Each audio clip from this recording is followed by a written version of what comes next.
Vamos abrir as nossas Bíblias no Evangelho de Lucas, no capítulo de número 1, a partir do versículo de número 67. Vamos ler a expressão de louvor de uma forma profética de Zacarias, que foi pai de João Batista, onde ele fala também do que Deus estava a fazer enviando Cristo, e fala do privilégio de seu filho João Batista de ser o seu arauto e precursor. Lucas capítulo 1, a partir do verso de número 67. E Zacarias, seu pai, pai de João Batista, foi cheio do Espírito Santo e profetizou, dizendo: Bendito o Senhor Deus de Israel, porque visitou e remiu o seu povo, e nos levantou uma salvação poderosa na casa de Davi, seu servo, como falou pela boca dos seus santos profetas, desde o princípio do mundo, para nos livrar dos nossos inimigos e da mão de todos os que nos odeiam, para manifestar misericórdia a nossos pais e lembrar-se da sua santa aliança e do juramento que jurou a Abraão, nosso pai, de conceder-nos que, libertados da mão de nossos inimigos, o serviríamos sem temor, em santidade e justiça perante ele, todos os dias da nossa vida. E tu, ó menino, refere-se a João Batista, serás chamado profeta do Altíssimo, porque hás de ir ante a face do Senhor e preparar os seus caminhos, para dar ao seu povo conhecimento da salvação, na remissão dos seus pecados, pelas entranhas da misericórdia do nosso Deus, com que o Oriente do Alto nos visitou, para iluminar aos que estão assentados em trevas e na sombra da morte, a fim de dirigir os nossos pés pelo caminho da paz. Podeis assentar. O Evangelho de Lucas, irmãos, ele tem um elemento diferencial nos seus primeiros capítulos, não apenas por detalhar o anúncio do nascimento de Cristo a Maria, o anúncio do nascimento de João Batista a seus pais, mas por estar recheado de cânticos, de expressões de louvor, que foram inspirados pelo Espírito Santo, que são mencionados como fruto de uma inspiração profética.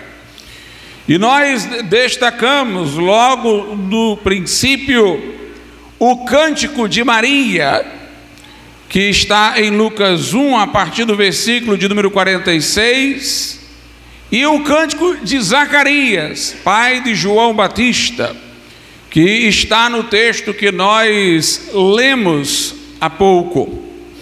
No ano passado, a minha pregação versou sobre o cântico de Maria, e por isso, neste ano, eu me reportei agora ao cântico, ou à expressão de louvor, ou à profecia de Zacarias.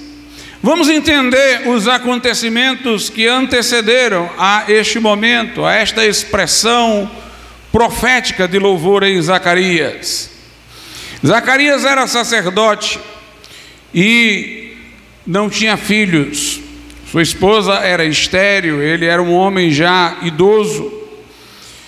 E ele fora ao templo para oferecer incenso, conforme o rito da lei mosaica, da lei de Moisés. E quando ele entrou, uma multidão ficava do lado de fora, em oração. E ele, Zacarias, foi encontrado pelo anjo do Senhor, que lhe apareceu no interior do templo. O anjo deixou Zacarias em estado de temor e falou que ele teria um filho, cujo nome seria João, e que ele seria cheio do Espírito Santo desde o ventre da mãe, seria um nazireu, consagrado ao Senhor, que ele seria um profeta, converteria muitos dos filhos de Israel a Deus, e ele prepararia um povo disposto para o Messias. Ele seria um precursor do Messias. Zacarias ficou confuso quando ouviu este anúncio.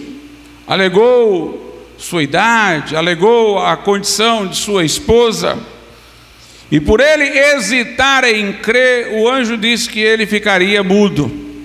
Mas sua mudez não era meramente um castigo, era um sinal para ele de que aquilo ali não era um sonho, uma ilusão, mas uma realidade. E quando ele saiu do templo, todos ficaram admirados, porque ele passou mais tempo do que o que era comum, mas ele não podia se explicar, porque não conseguia falar. E sua esposa Isabel concebeu João Batista, que agora era uma criança em seu ventre. E foi exatamente na oportunidade do nascimento de João Batista que Zacarias pôde voltar a falar. Queriam dar ao menino o nome de seu pai, mas Isabel disse não, o nome deve ser João. Perguntaram ao pai, é assim mesmo? E assim a voz lhe retornou, e ele disse que o nome seria João. Paralelamente a essa história sobre João Batista, nós tínhamos o anúncio do anjo Gabriel a Maria, de que ela também iria ter um filho, por obra do Espírito Santo.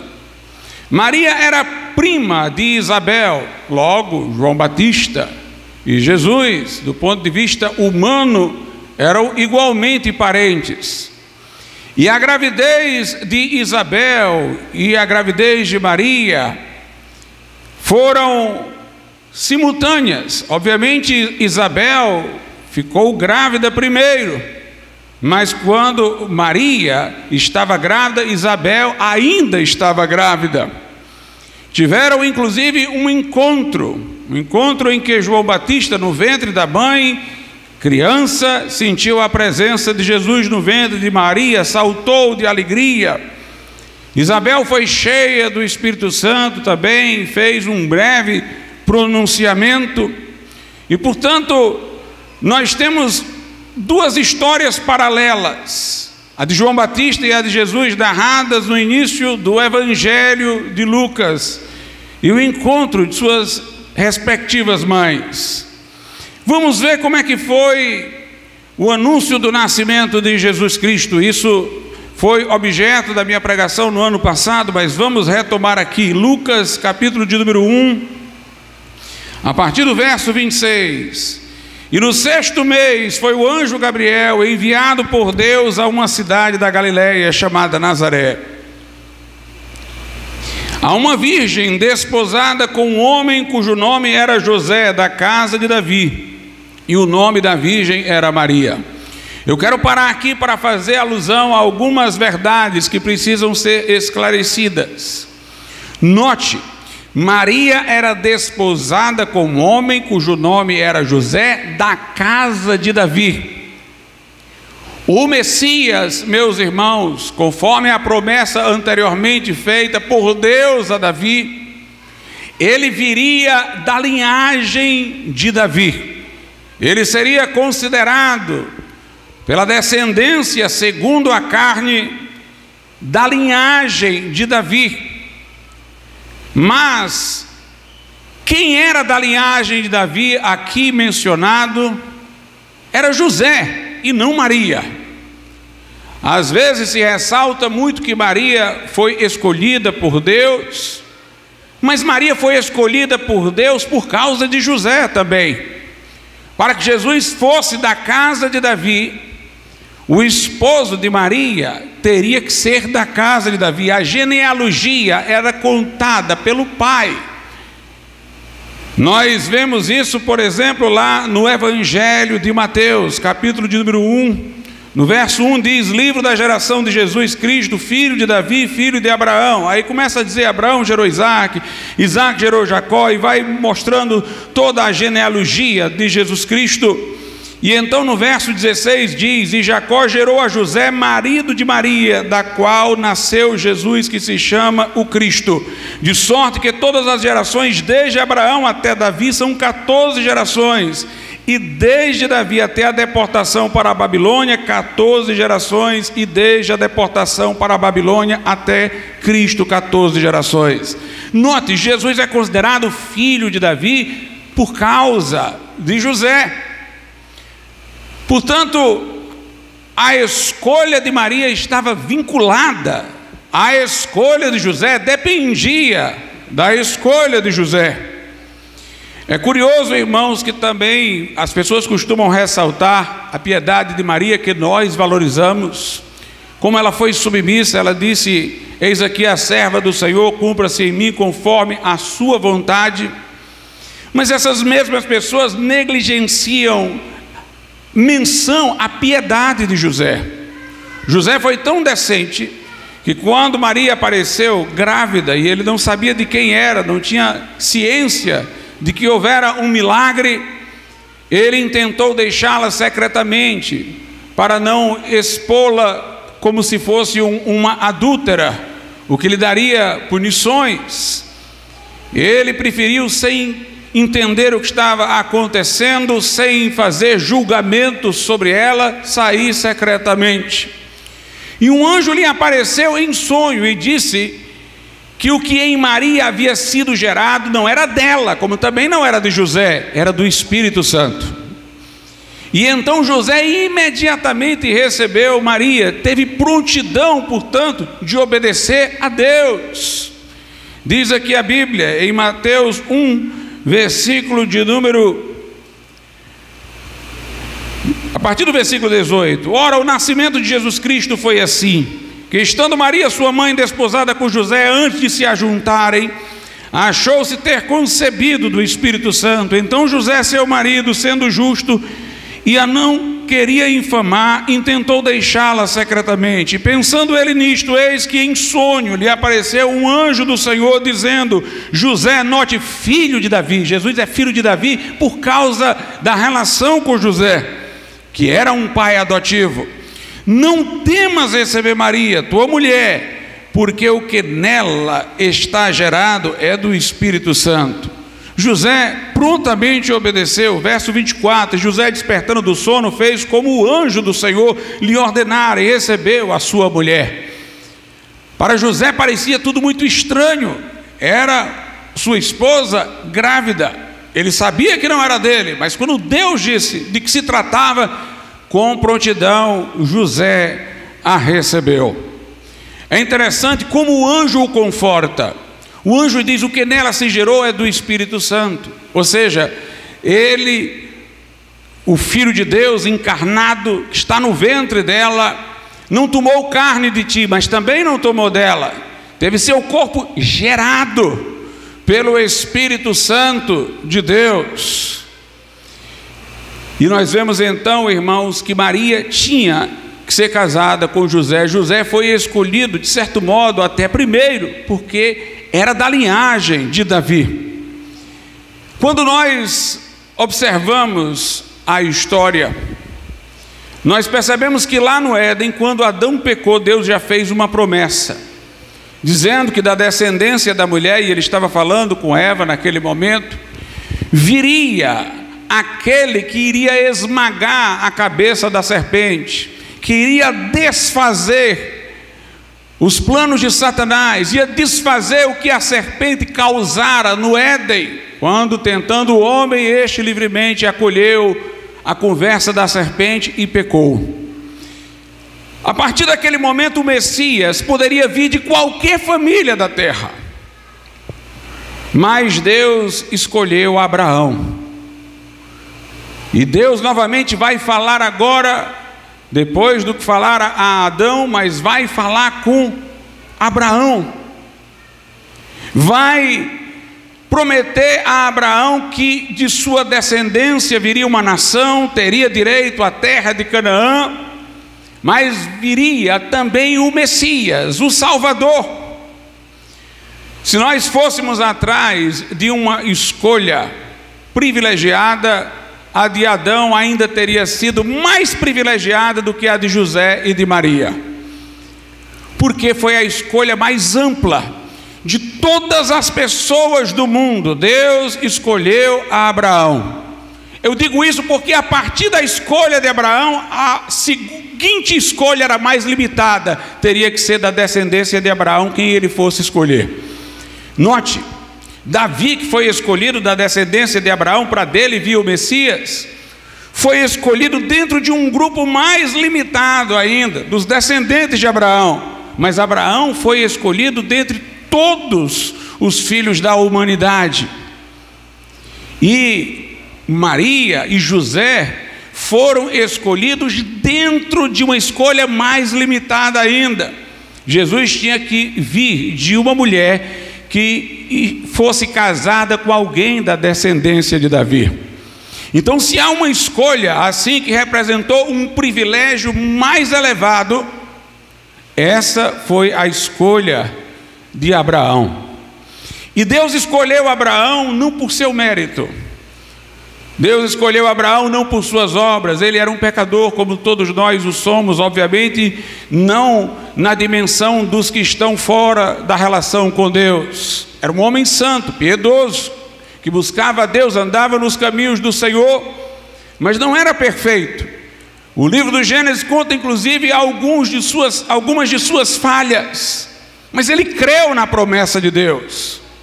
Ele creu com tanta intensidade que Deus disse: sai da tua terra, do meio da tua parentela, vai para a terra que eu te mostrarei. E ele sai da sua terra e vai peregrinar numa terra distante, que Deus diz que vai dar aos descendentes dele, que ele mesmo nunca a possuiu em definitivo. Deus promete a ele que ele vai ter um filho, e mesmo sendo velho, sua mulher estéril, ele crê em Deus. E a sua fé foi-lhe imputada como justiça. É interessante que os judeus admiravam muito Abraão, o patriarca da nação, aquele de quem se originara a nação de Israel. Os judeus o consideravam um homem santo, piedoso, diferenciado. Ele foi chamado de modo específico na Bíblia de um amigo de Deus.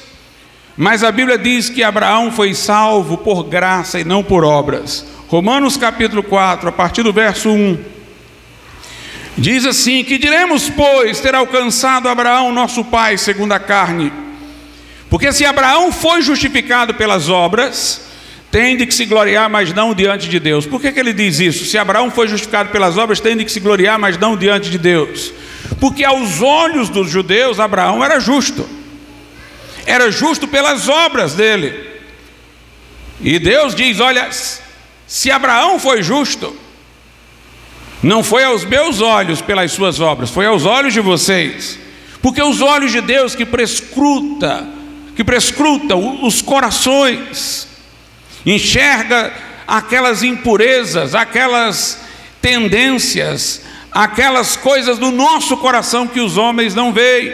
Se ele foi reputado como justo perante o povo judeu por suas obras perante Deus, ele não foi justificado pelas suas obras. Então diz, versículo 2, releio: porque se Abraão foi justificado pelas obras, diante dos judeus no caso, tem que se gloriar, mas não diante de Deus. Pois que diz a Escritura? Creu Abraão em Deus, e isso lhe foi imputado como justiça. Por mais piedoso que ele tenha sido, lhe bastaria um pecado para o apartar para sempre da presença de Deus, como Adão foi expulso do Éden por um simples pecado. Porque Deus requer de nós perfeição, e o homem caído está sempre a transgredir e nunca atende ao padrão de Deus. Mas Abraão creu na promessa do Messias, creu que o Messias viria no futuro, morreria na cruz, derramaria seu sangue pelos seus pecados. E através desta fé profética no Messias, no que ocorreria na cruz, Deus o justificou, o absolveu de punição, retirou de sobre ele qualquer condenação. E o verso 4 diz: ora, aquele que faz qualquer obra, não lhe é imputado o galardão segundo a graça, mas segundo a dívida.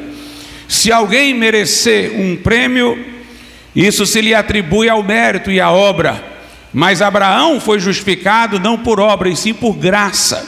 Ele não pagou uma dívida, ele foi livremente perdoado. O verso 5 diz: mas aquele que não pratica, não tem obras suficientes para merecer o favor de Deus, mas crê naquele que justifica o ímpio, que justifica o pecador, a sua fé lhe é imputada como justiça.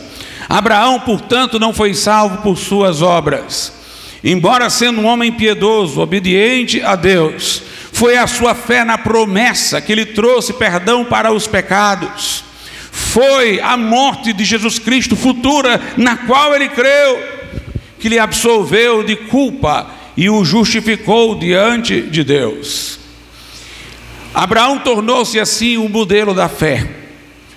A escolha de Abraão foi a mais ampla de todos. As pessoas costumam lembrar que foi dito que Maria era bendita entre as mulheres, e o foi, pelo privilégio de ter sido escolhida para por ela vir o Salvador. Mas elas esquecem que sobre Abraão foi dito: em ti serão benditas todas as famílias da terra. Portanto, foi dita uma expressão muito mais ampla para Abraão, porque sua escolha foi dentro de um leque de opções muito mais abrangente. Em ti serão benditas todas as famílias da terra, porque por ele viria o Messias. Mas é curioso, apesar de a escolha de Abraão ter sido uma escolha muito mais privilegiada, porque não foi num círculo limitado, foi entre todos os homens, ele foi escolhido. Apesar deste grande privilégio, nós vemos que Abraão era um homem que precisou ser justificado por graça, que era aos olhos de Deus, portanto, necessitado do perdão divino, que não tinha perfeição, não era imaculado. Apesar de ele ser este grande representante, os judeus não lhe dirigiam orações. Nós não encontramos no Velho Testamento ninguém dirigindo petições a Abraão, apesar de se ter dito que nele seriam benditas todas as famílias da fé, as famílias da terra, apesar de ter sido dito que ele era amigo de Deus, mas não há oração a Abraão. É interessante que os crentes do Novo Testamento não são chamados de filhos de Maria, não são chamados de filhos de José, nem são chamados de filhos de Davi, são chamados de filhos de Abraão. Tal é o privilégio de Abraão. Lá em Gálatas, a Bíblia Sagrada diz o seguinte, na carta escrita pelo apóstolo Paulo aos Gálatas, capítulo de número 3, ele diz, a partir do verso 6, assim como Abraão creu em Deus, isso lhe foi imputado como justiça. Sabei, pois, que os que são da fé são filhos de Abraão. Ora, tendo a Escritura previsto que Deus havia de justificar pela fé os gentios, os não-judeus, anunciou primeiro o Evangelho a Abraão, quando Deus disse que viria o Messias a ele, dizendo: todas as nações serão benditas em ti, de sorte que os que são da fé são benditos com o crente Abraão. Em Gálatas 3, verso 29 diz: e se sois de Cristo, então sois descendência de Abraão e herdeiros conforme a promessa. O privilégio de Abraão na Bíblia é tão grande que ele foi chamado amigo de Deus. Foi dito que dele seriam benditas todas as famílias da terra. A escolha dele foi entre todos os descendentes de Adão. Abraão é considerado o pai da fé. Nós não somos chamados de filhos de Maria, filhos de José, filhos nem de Davi. Somos chamados de filhos de Abraão pela fé. Entretanto, nenhum judeu nunca dirigiu oração a Abraão.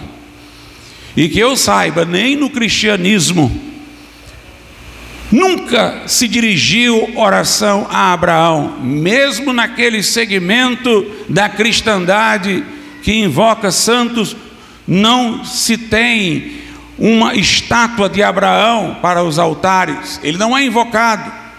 Os judeus nunca o invocaram. No Velho Testamento ninguém orou a Abraão, mas Abraão estava nesta posição de escolha diferenciada. E depois da escolha de Abraão, Deus escolheu Davi, irmãos. Davi foi escolhido dentro de um leque de opções menor, era entre os descendentes de Abraão. Deus escolheu Davi e disse que o Messias viria da linhagem de Davi. Mas nem de Davi nós somos chamados filhos. E Davi, tanto quanto Abraão, foi homem que foi pecador. Não no sentido de viver habitualmente no pecado. Era um homem piedoso, santo, chamado de homem segundo o coração de Deus. Se Abraão foi chamado amigo de Deus, Davi foi chamado um homem segundo o coração de Deus. Mas a Bíblia narra onde ele transgrediu. Tanto Abraão como Davi, no que transgrediram, se arrependeram. Foram pessoas que queriam servir a Deus, não permaneceram no pecado, mas se dependesse de suas obras não seriam salvos. E no mesmo texto em Romanos capítulo de número 4, onde nós lemos que Abraão foi justificado não por obras, mas pela fé, nós temos o seguinte a partir do verso 6: assim também Davi, do mesmo jeito que Abraão, declara bem-aventurado o homem a quem Deus imputa a justiça sem as obras, dizendo: bem-aventurados aqueles cujas maldades são perdoadas, cujos pecados são cobertos, bem-aventurado o homem a quem o Senhor não imputa pecado. Davi está dizendo que a justiça dele, pela qual ele foi considerado justo aos olhos de Deus, não veio de suas obras, porque ele também em algum momento transgrediu, mas veio da ação de Deus em Cristo, pela qual os nossos pecados foram lançados na conta de Cristo, e ele sofreu punição por aquilo que fizemos de errado. E Davi declara bem-aventurados, felizes, aqueles cujas maldades são perdoadas, cujos pecados são cobertos pelo sangue de Jesus. Bem-aventurado o homem a quem o Senhor não imputa pecado. Deus não imputa pecado a nós, porque os nossos pecados, depois que já cremos em Jesus, são considerados como tendo sido imputados a Cristo lá na cruz, onde Ele morreu em nosso lugar. Então, voltando lá para o texto de Lucas, e observe, Davi foi chamado homem segundo o coração de Deus. A escolha de Davi foi muito mais ampla do que a escolha de José e de Maria. José e Maria foram escolhidos dentro de um leque de opções menor, porque teria que ter alguém da linhagem de Davi. Foi uma escolha de Davi mais privilegiada do que a de Maria e de José, e a escolha de Abraão mais privilegiada do que a de Davi. Mas nós não somos nem chamados filhos de Davi na Bíblia.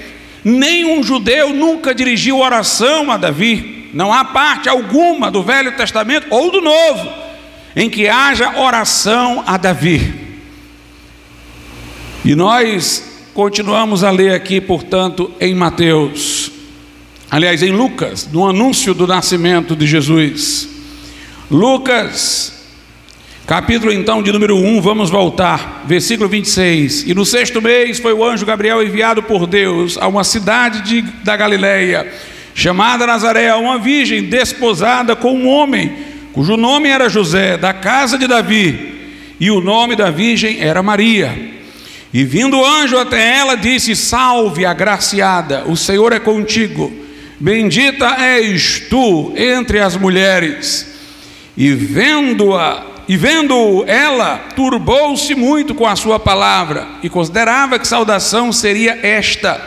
Disse-lhe então o anjo: Maria, não temas, porque achaste graça diante de Deus. Observe, graça significa favor merecido. Graça é algo pelo que não se paga, é fruto da boa disposição e da benevolência de quem oferece. Quando o anjo disse: salve agraciada, você foi agraciada, ela quer dizer que receberia um privilégio que ela não merecia, como Abraão recebeu um privilégio que não merecia, como Davi recebeu um privilégio que não merecia. Nenhum de nós somos merecedores de que Deus tenha enviado Jesus ao mundo. Todos, para que Deus haja a nosso favor, precisamos da sua benevolência e graça.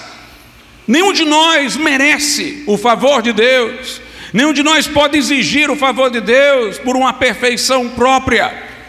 A escolha de Abraão foi por graça, a de Davi por graça, a nossa salvação é por graça, a escolha de Maria por graça. O anjo disse: não temas, porque achaste graça diante de Deus. Nós lemos no Cântico de Maria algo correspondente. Veja o Cântico de Maria em Lucas 1. Vejamos essas partes aqui, versos 46 e 47. Disse então Maria: a minha alma engrandece ao Senhor, e o meu espírito se alegra em Deus, meu Salvador. Leio 48. Porque atentou na baixeza de sua serva, pois desde agora todas as gerações me chamarão bem-aventurada, que quer dizer feliz. Note, em nenhum lugar da Bíblia Maria se proclamou como senhora, mas se proclamou como serva, e falou de Deus como Senhor. Ela disse: a minha alma engrandece ao Senhor. A si mesma ela chamava de serva. Veja o verso 38. Disse então Maria: eis aqui a serva do Senhor, cumpra-se em mim segundo a tua palavra. E o anjo ausentou-se dela. Portanto, ela se colocava como serva de Deus, não como uma senhora. E ela reconhecera que fora agraciada. Ela diz: a minha alma engrandece ao Senhor, eu tenho um Senhor acima de mim, e o meu espírito se alegra em Deus, o meu Salvador. Note, ela reconhece que precisava de salvação, como eu, você, como Abraão, como Davi. Todos precisamos de salvação. Ela também foi salva. Ela disse: o meu espírito se alegra em Deus, meu Salvador. Ela reconhece que não mereceu o privilégio que teve, como Abraão não teve, Davi não teve. Porque ela diz no verso 48, porque Deus atentou na baixeza da sua serva, eu não merecia, ele desceu até mim. Diz aí no versículo de número 49, porque me fez grandes coisas, o poderoso e santo é o seu nome. Maria está dizendo que Deus fez grandes coisas por ela, ela está louvando a Deus. Ela não está se auto-engrandecendo pelo seu mérito, porque foi merecedora. Ela disse: não, eu não mereço, ele é o meu Salvador, ele atentou na baixeza da sua serva. O que ele fez por mim foi coisas grandes. No verso 50 ela diz: e a sua misericórdia é de geração em geração sobre os que o temem. Ou seja, eu fui objeto da misericórdia de Deus. Ele fez grandes coisas por mim, eu não merecia. Ele foi misericordioso. Ele foi misericordioso comigo. É o que ela está dizendo aqui. Quando o anjo lhe anunciou que ela teria um filho, ela perguntou como isso se daria. Lucas 1, versículos 34 e 35. E disse Maria ao anjo: como se fará isto, visto que não conheço homem algum? E respondendo o anjo disse: descerá sobre ti o Espírito Santo, e o poder do Altíssimo te cobrirá com a sua sombra. Por isso também o santo que de ti há de nascer será chamado Filho de Deus. É interessante, a Bíblia diz que Jesus nasceu de Maria, mas não que ele foi gerado de Maria. Nascer é sair do ventre, ele saiu do ventre dela.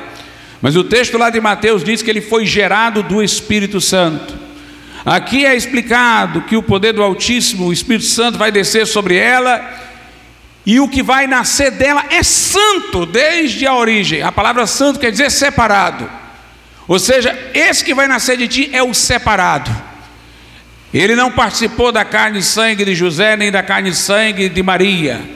O Espírito Santo lhe preparou um corpo desde a concepção. Ele foi separado, santo. E foi contado por Maria ser casada com José, na linhagem de José. E então Zacarias também louvou a Deus quando lhe voltou a fala. Zacarias agora pai de João Batista. para que pudesse confirmar que o nome do menino seria João e não Zacarias, como outros queriam dar, que era o mesmo nome do pai, o Espírito Santo abriu a sua boca e ele falou e confirmou que o nome do menino era João. Veio a ser o João Batista. E quando ele teve sua fala de volta, ele profetizou. E é o que nós lemos aqui, Lucas 1, a partir do 67. E Zacarias, seu pai, foi cheio do Espírito Santo e profetizou: bendito o Senhor Deus de Israel, porque visitou e remiu o seu povo, e nos levantou uma salvação poderosa. A salvação por meio de Jesus Cristo, irmãos, é poderosa, porque o buraco em que nós entramos foi profundo. Não seria uma simples ajuda, nós teríamos que ter uma salvação poderosa. Não poderíamos salvar a nós mesmos. Por nossas obras seríamos condenados ao inferno. Era preciso que Deus fizesse tudo, que Deus enviasse Jesus para ser, enquanto homem, o homem perfeito, obediente em tudo a Deus o Pai, e depois ele, que era justo, morresse pelos injustos, para levar-nos a Deus. Não somos salvos pelas nossas obras, não somos salvos pela nossa igreja, não somos salvos pelas nossas penitências, nada disso vale, tudo isso é inútil diante de Deus para nos salvar. Mas Deus enviou Jesus para uma salvação poderosa, tão poderosa que o Filho de Deus se fez homem, tão poderosa que os anjos glorificaram a Deus no céu quando Jesus Cristo se manifestou, tão poderosa que foi o próprio Filho de Deus que levou os nossos pecados e morreu por nós na cruz do Calvário.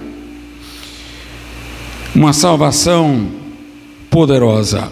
Bendito o Senhor Deus de Israel, porque visitou e remiu o seu povo e nos levantou uma salvação poderosa na casa de Davi, seu servo, como falou pela boca dos seus santos profetas desde o princípio do mundo. Deus prometeu um redentor a Adão e Eva logo que pecaram. Deus fez a promessa a Abraão, a Isaque e Jacó. Deus levantou profetas ao longo da história para lembrar o que ele havia dito. A vinda de Jesus foi preparada incessantemente por profetas, e João Batista seria o último deles, o precursor da vinda de Cristo.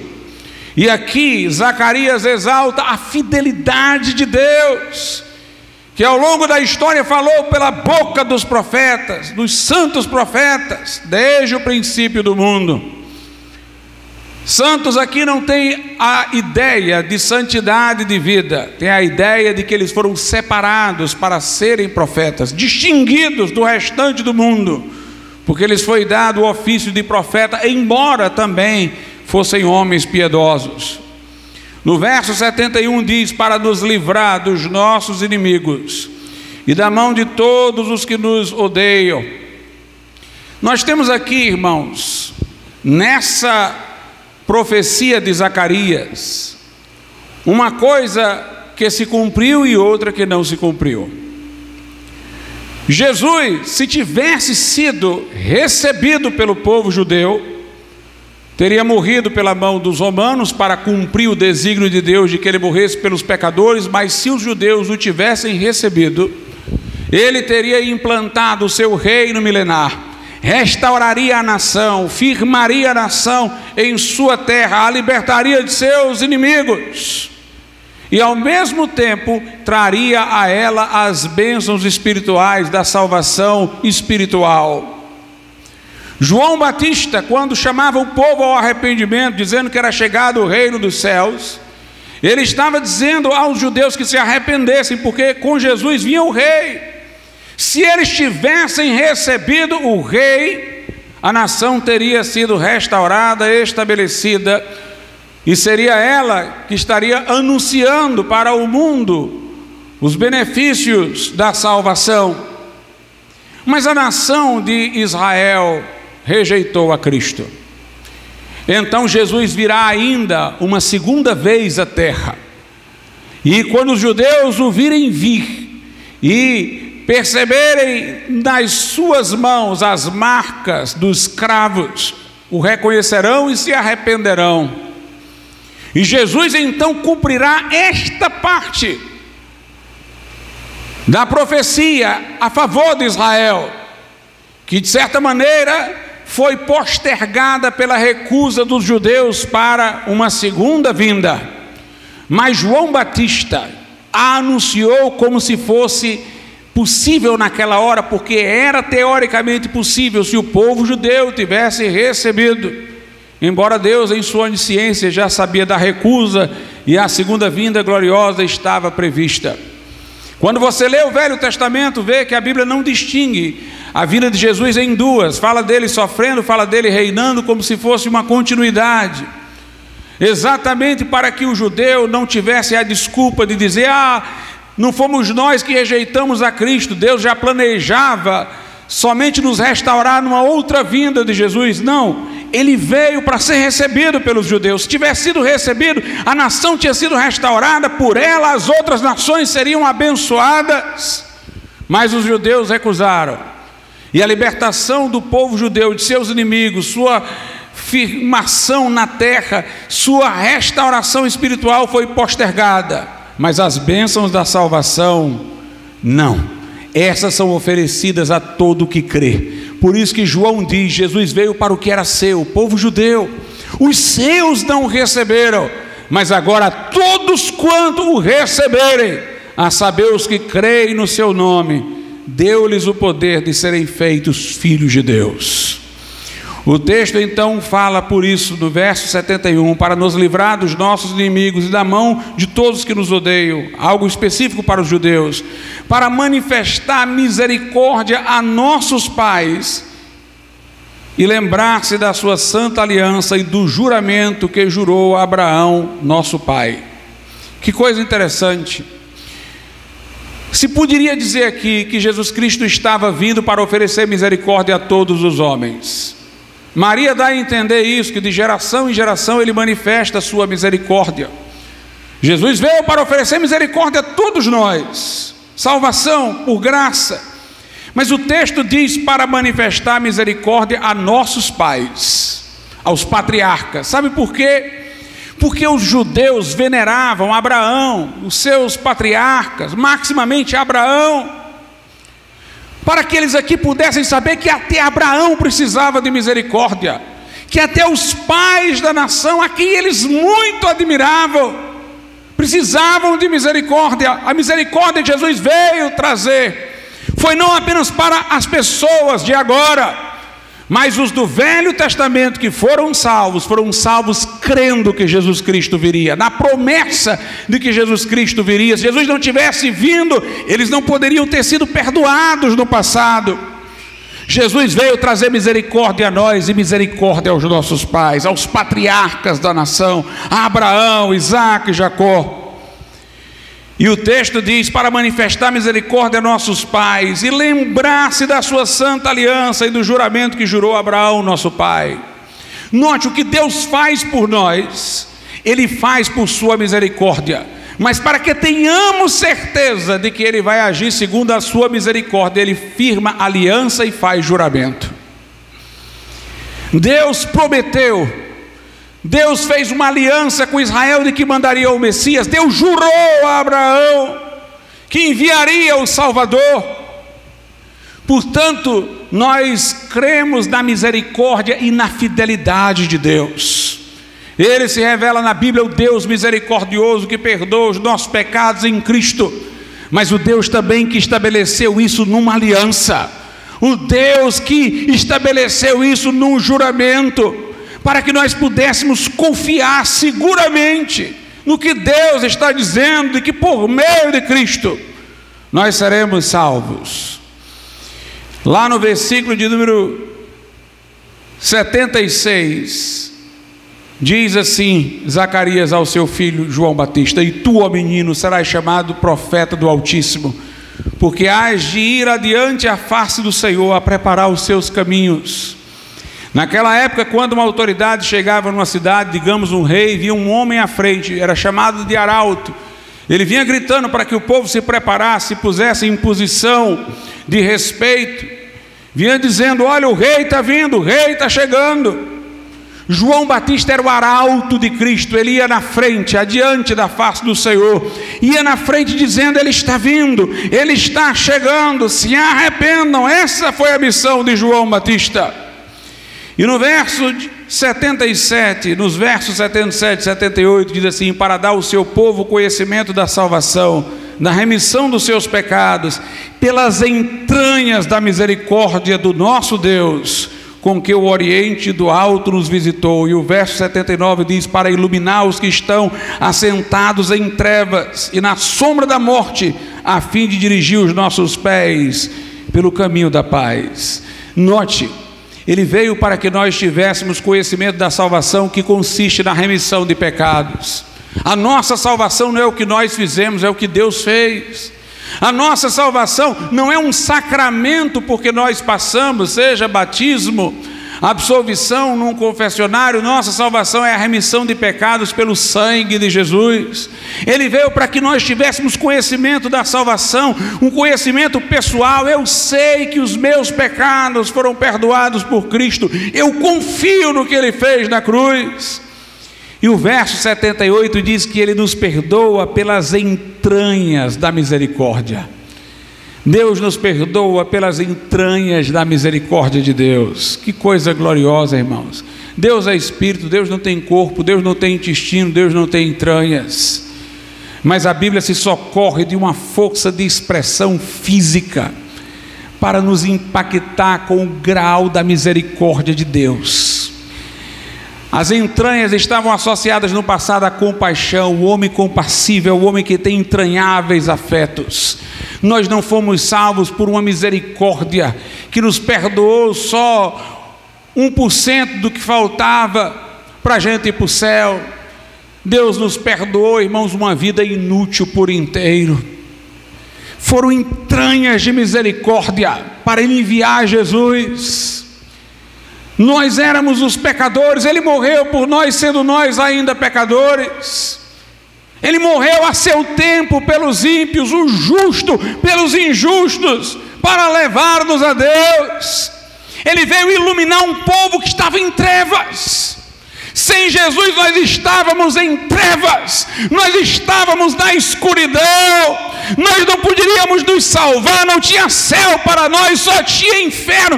Mas pelas entranhas da misericórdia de Deus, Ele enviou Jesus, para que por Ele nós tivéssemos a remissão de pecados, através do seu sangue. Quando eu leio esses cânticos, o de Maria e de Zacarias, eu vejo como esses homens entenderam a profundidade da graça, como eles viram a gravidade do nosso estado, como nós precisávamos de socorro, e como Deus se compadeceu de todos nós, de mim, de você, de Abraão, de Davi, de Maria, de José, de todos nós, a ponto de enviar o seu Filho. Por isso que os anjos celebraram no céu, por isso que os anjos glorificaram no céu, com toda a força, um coral de anjos, porque até os anjos se surpreenderam de que Deus tivesse para conosco tanta misericórdia. Deus amou o mundo de tal maneira que deu o seu Filho unigênito, para que todo que nele crê não pereça, mas tenha a vida eterna. Hoje à tarde, uma pessoa da minha família mandou uma espécie de cartão de Natal virtual. Era uma frase de Dom Helder Câmara, que foi um sacerdote católico ligado à teologia da libertação, com ideias marxistas que o afastaram da pureza da Bíblia. O que ele dizia parecia muito bonito. Eu entendi porque que o meu familiar me enviou. Parecia muito bonito, impressionavam poeticamente as palavras, mas como estavam fora da Bíblia. Ele dizia o seguinte: Natal é subversão, ou seja, revolução. Como ele era um comunista, um marxista, ele queria uma coisa revolucionária. Ele dizia: Natal é subversão. Uma mãe solteira, que seria Maria, um pai adotivo, dizia ele, os pobres indo visitar a manjedoura, os pastores. E ele disse: Natal é a subversão dos pobres, dos que estão marginalizados, as mães solteiras, os pais adotivos, os filhos ilegítimos, os pobres que foram visitar. Natal é uma prova de que a salvação só pode vir através dos pobres. Que erro drástico, irmãos. Deus não quis simplesmente que Maria fosse mãe solteira. Ela teve que ter um filho, sem que fosse por concepção natural, porque este filho não poderia participar da carne e sangue daqueles que estavam ligados a Adão. De outra sorte, ele não teria nascido separado dos pecadores. Ele estaria também debaixo da maldição do pecado de Adão e não poderia nos resgatar. Não tem nada a ver com Deus querer uma mãe solteira. Deus queria era que o seu filho tivesse um corpo próprio, que não fosse associado à carne e sangue adâmica que estava sob maldição. José foi escolhido não porque era um pai adotivo, mas porque era da casa de Davi. Não tem nada a ver com Deus querer um pai adotivo. Deus queria um pai que fosse da casa de Davi. Não foram só os pastores pobres que foram visitar Jesus. Os magos do Oriente, muito ricos, foram também e ofereceram ouro, incenso e mirra. Jesus não veio para um segmento, veio para todos, pobres e ricos, negros, brancos, homens e mulheres, adultos, meninos, para todos. E não são os pobres que vão salvar o mundo, pelo contrário.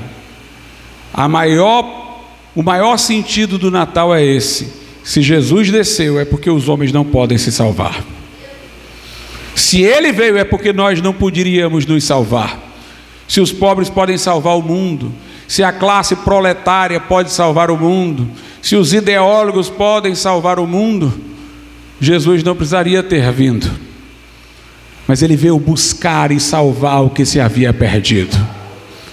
Nós não podemos nos salvar, mas nós podemos dizer: Jesus, pequei contra o céu e contra ti, não sou digno, mas recebe a minha vida, perdoa os meus pecados pelo sangue que tu verteste, entra no meu coração. E ele virá por suas entranhas de misericórdia para perdoar os teus pecados e salvar a tua alma nessa noite. Vamos ficar de pé.